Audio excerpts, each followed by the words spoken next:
we're going to go now to Jennifer Corbett Dooren, who is on the bus with the Romney campaign. Jennifer, what's Mitt Romney doing today?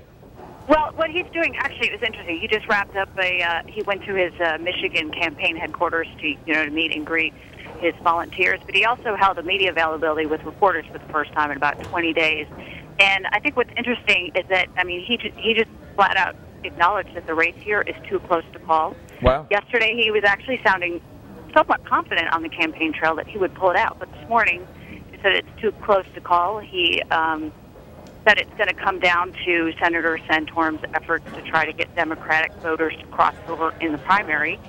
I mean, Romney, acknowledged that he's made quote-unquote mistakes. He didn't, exactly say what those were, but, clearly the inadvertent references to his wealth have hurt him. Yeah.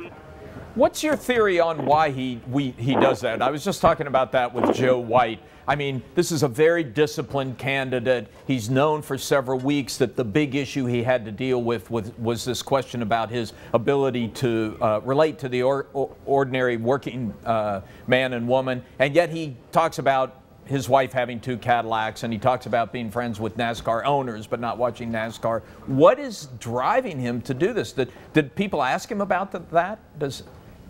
Well, I think he just can't, he was asked about why he wasn't doing well in Michigan and, why he wasn't doing better nationally. And he just said, you can say all kinds of, inflammatory things to cite the Republican base. But then he said, I'm not going to light my hair on fire. I am who I am. He's like, I'm not going to say anything. So I think he just, as he said, he is who he is. He is a person of considerable wealth, and it's probably very hard to not make any reference to that. Well, but boy, if he loses Iowa, he loses Missouri, he loses Minnesota, and then he loses his home state of Michigan. I mean, I've heard from a lot of people in the Republican Party who are going to be lighting their hair on fire because they're looking like they're going to have a candidate who can't appeal to the heartland, which you have to win a race. You have to be able to win in Michigan. You have to be able to win in Ohio in order to win a national race. Are they addressing that at all, or they're just trying to get through tonight? I think they're just trying to get through tonight. Mr. Romney said that that eventually he's going to be the Republican nominee, but that this isn't going to be wrapped up soon. Yeah. So it's a messy process, and it's going to take a while. And how effective do you think this counter-argument is, the argument that, hey, if I lose, it's because Santorum invited a bunch of Democrats into the race, and he's wearing the other team's jersey, as he said yesterday? Well, obviously we're not going to know that until later tonight, and you can see what actually happened. I did talk to one, political analyst here who mentioned that the state law here has changed from 4 years ago, that Democrats can cross over and vote, but what they have to do is they actually have to check a box and declare themselves as Republican. And so he wasn't sure how many Democrats would actually be comfortable doing that.